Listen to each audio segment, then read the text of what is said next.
আসসালামু আলাইকুম। নীলের মা রান্নাঘর উইথ ব্লগ থেকে আমি নীলের মা আজকে আবার একটা নতুন রান্নার ভিডিও নিয়ে চলে আসলাম। আজকে রান্না করব যা সব রেডি করে নিচ্ছি, এই যে এখন কুটাকাটা করে তারপরে যাব রান্নাঘরে। আজকে রান্না করব করলা ভাজি। করলাটা আগে কুটা নিই, তারপরে কাটবো পেঁয়াজ। পেঁয়াজ ছোলা শেষ হয়ে গেছে, এখন পেঁয়াজ কুচি করব। পেঁয়াজ কুচি করার পরে করব কাঁচামরিচ কুচি।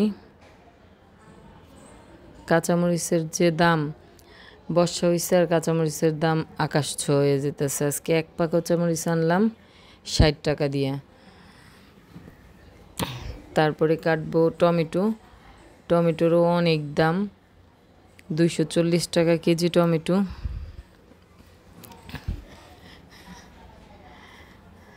আজকে টমেটো দিয়ে পাঙ্গাস মাছ ভুনা করব। এই ধনিয়া পাতা, এগুলা বিলাতি ধনিয়া পাতা বলে আমাদের গ্রামে, আমার শাশুড়ি দিয়া পাঠাইছে ধনিয়া পাতা। আর বড় ছেলের জন্য রান্না করব মুরগি। ও তো এই পাঙ্গাস মাছ করলা ভাজি কিছুই খাইব না, ও মাংস ছাড়া ভাত খায় না, ওর জন্য আমার মুরগি রান্নাই করতে হয়। সব কুটাকাটি শেষ, এই যে সব কুইটা ধুইয়া বাইসা রেডি করে নিছি। আসেন এখন সোজা চলে যাই রান্না করতে।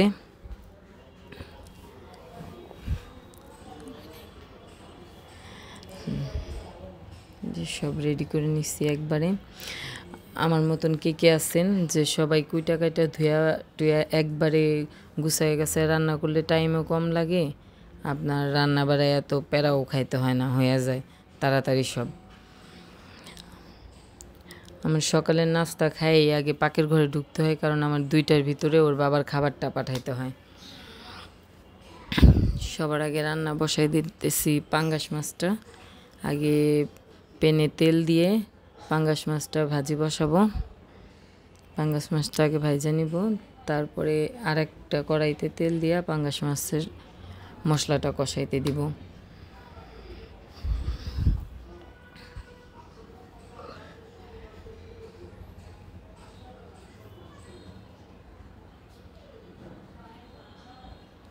যে দিয়ে দিলাম পেঁয়াজ কুচি। পেঁয়াজ কুচি বাদামি রং হইলে তারপর আস্তে আস্তে সব মশলা অ্যাড করব। এখন এই প্যানে দিয়ে দিব পাঙ্গাস মাছ।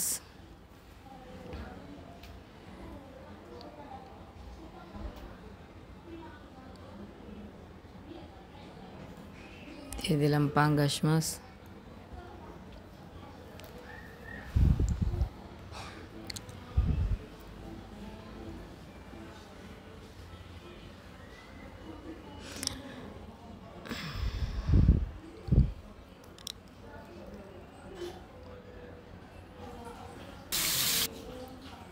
এই পাঙ্গাস মাছ ভাজা বসাই দিলাম। এখন এই যে পেঁয়াজ এক সাইডে, আরেক সাইডে পাঙ্গাস মাছ রান্না করব।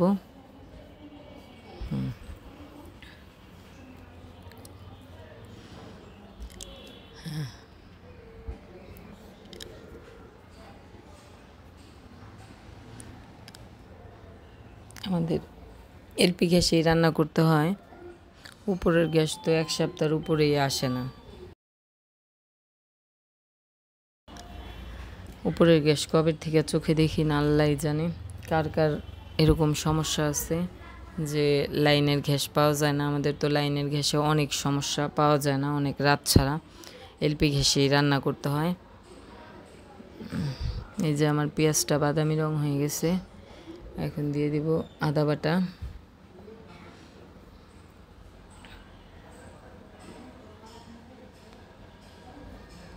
আদা বাটাটা ভালো করে একটু ভাইজা নিব যাতে কাঁচা গন্ধটা না থাকে।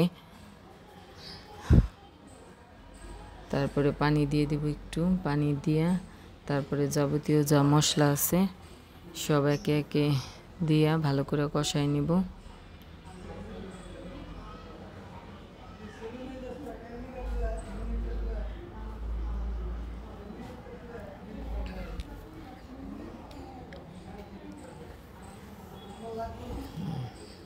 এখন দিব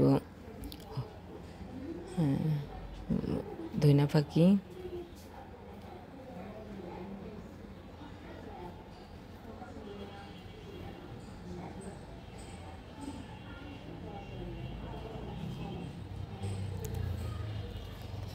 হলুদ ফাঁকি দিলাম একটু, তারপর দিব মরিচ ফাঁকি,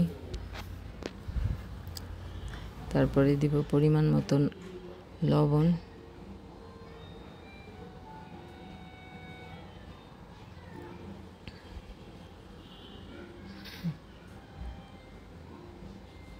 তারপরে ভালো করে নাইরা চাইরা তারপরে আবার ভালো করে কষানো হয়ে গেলে মশলাটা, তারপরে কাঁচামরিচ দিয়ে দিব। কাঁচামরিচ দিয়ে আবার একটু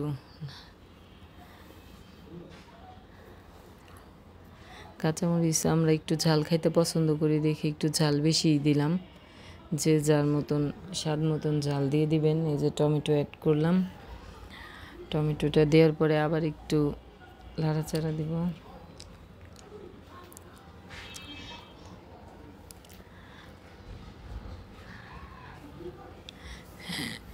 নাড়াচাড়া দিতেছি, দিয়া তারপরে ঢাইকা দিব, একটু কষানো হোক। কষানো হয়ে গেছে, দেখেন কালারটা কত সুন্দর আসছে মশলার কারণে। আমরা একটু ঝাল বেশি খাই, এর জন্য মরিচ, শুকনা মরিচও দিই, আবার কাঁচামরিচও খাই, দুইটাই বেশি খাই।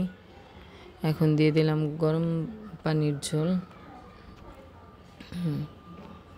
আর একটু ঝোল দিব, আর একটু ঝোল রাখবো, আঠা আঠা ঝোল রাখবো তো। আর একটু দিলাম। এখন মাছটা দিয়ে দিব, মাছ ভাজা হয়ে গেছে চুলায়, এখন মাছটা অ্যাড করব। মাছ দেওয়া হয়ে গেলে দেখেন পাঙ্গাস মাছে কত তেল উঠে, আমি অল্প তেল দিয়েছিলাম প্রথমে, তারপরে কত তেল উঠে গেছে। এখন একেবারে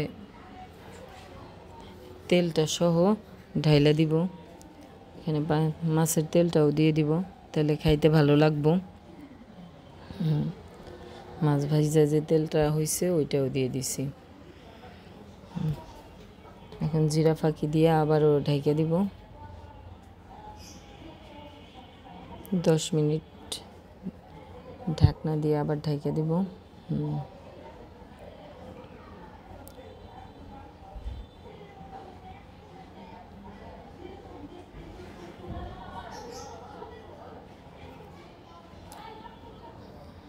আবার ঢাকনা খুলে 10 মিনিট পর ফিরে আসলাম।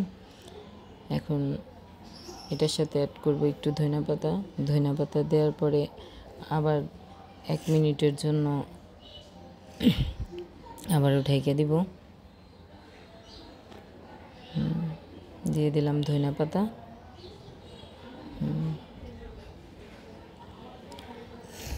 তরকারির কালারটা যে কি আসছে দেখেন, অনেক সুন্দর আসছে।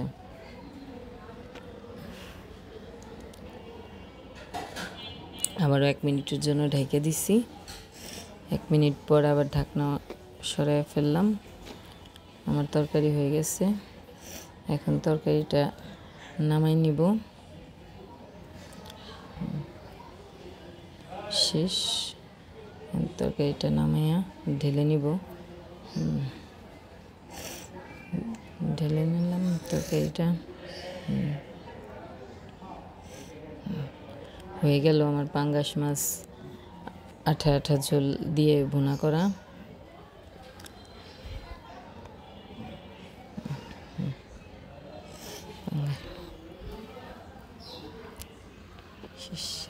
এখন করলা ভাজিটা করে নিব। এখন দিয়ে দিলাম প্যানে তেল। তেল দেওয়ার পরে আমি করলা ভাজি এরকম করেই করি। প্রথমে দিয়ে দিলাম তেল, তারপরে দিব পেঁয়াজ আর কাঁচামরিচ কুচি একসাথেই দিয়ে দিব। পেঁয়াজ দিলাম, এখন দিয়ে দিব আর একটু, করলা ভাজিতে একটু বেশি পেঁয়াজ না দিলে করলা ভাজি খাইতে ভালো লাগে না। এখন দিয়ে দেব মরিচ। মরিচ কুচি দেওয়া হয়ে গেছে। তারপরে আমি করলা ভাজিটা যেহেতু গুঁড়া চিংড়ি দিয়ে করব, আমি তেলের ভিতরে গুঁড়া চিংড়িটা দিয়া একটু ভাজা ভাজা করেই সাথে সাথে করলাটা দিয়ে দিব। 3-4টা লাড়া দিব, দিয়া তারপরে এখন দিয়ে দিব। করলা ভাজি করা খুব সহজ, একেবারেই সহজ। এখন করলাটা দিয়ে দিছি, করলাটা দেওয়ার পরে তারপরে দিব লবণ, তারপরে একটু সামান্য হলুদ গুঁড়া, তারপরে এখন একটু নাড়াচাড়া করব, নাড়াচাড়া দিয়ে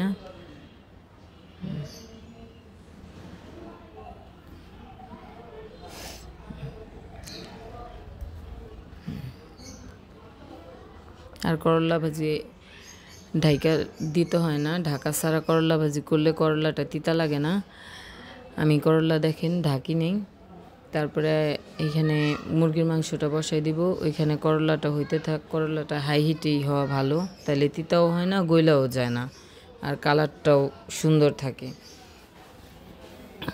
এখন তেল দিছি কড়াইতে, তেল দেওয়ার পর দিলাম গরম মশলা, গোটা জিরা। আমি মাংসতে গোটা জিরা দিই, ভালো লাগে খাইতে।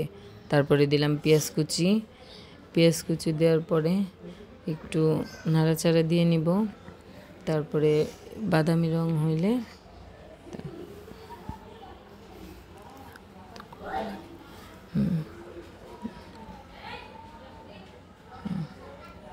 হ্যাঁ, করলা ওই সাইডে করলাটা হইতেছে, ওই সাইডে বাদামি রং হয়ে গেছে পেঁয়াজের। তারপরে দিয়ে দেব আদা বাটা, মাংস তো আদা বাটাটা একটু বেশিই লাগে। আদা বাটার কাঁচা গন্ধটা গেলে তারপরে আস্তে আস্তে অন্যান্য মশলা অ্যাড করব।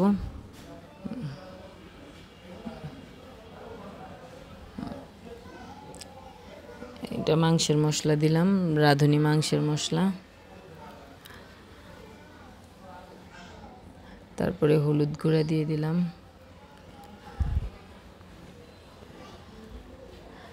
মরিচ গুঁড়া। আমার ঘরে সবাই মোটামুটি ঝাল খায়। ধনিয়ার গুঁড়া,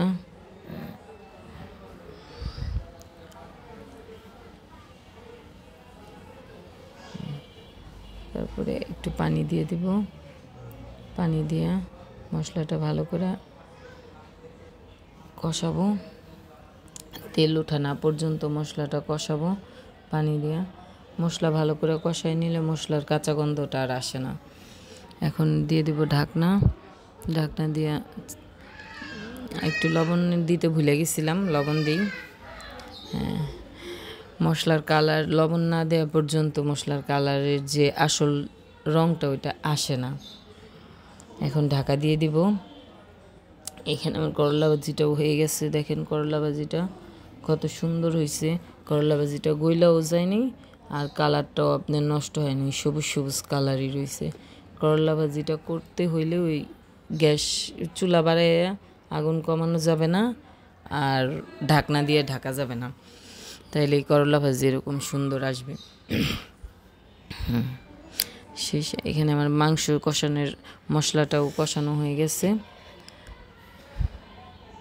মাংসের। এখন দিয়ে দিব মাংস, মাংস দিয়ে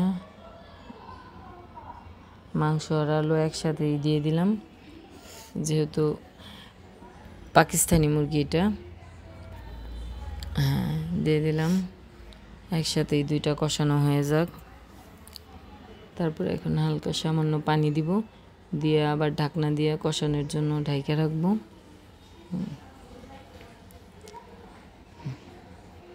এখন দিয়ে দেব ঢাকনা, ঢাকনা দিয়ে দিছি। ঢাকনা খুলে এখন কষানো হয়ে গেছে। এখন মাংসতে দিয়ে দেব গরম ঝোল। গরম ঝোল দিলে তরকারির স্বাদটা ভালো আসে, আমি চেষ্টা করি সব সময় গরম ঝোল দেওয়ার। দিয়ে দিলাম গরম ঝোল, আর একটু লাগবে।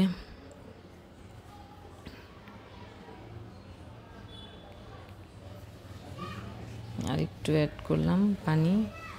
এখন জিরা গুঁড়া দিয়া তারপরে আবারও ঢাইকা রাখবো।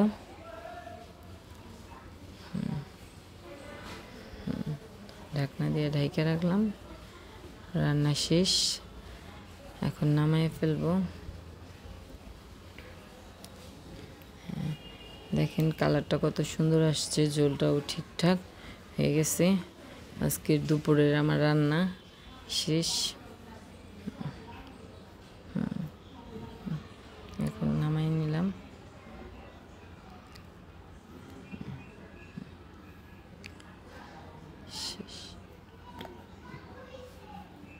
শেষ হয়ে গেল আমার মুরগির রান্না।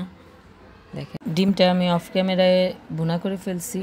আজকে ডিম ভুনায় আমার তেল বেশি পড়ে গেছিলো। আজকের রান্না এই পর্যন্তই। সবাই ভালো থাকবেন, সুস্থ থাকবেন। আমার চ্যানেলটাকে লাইক, কমেন্ট, শেয়ার করে দিবেন। আমার সঙ্গেই থাকবেন। আল্লাহ হাফেজ।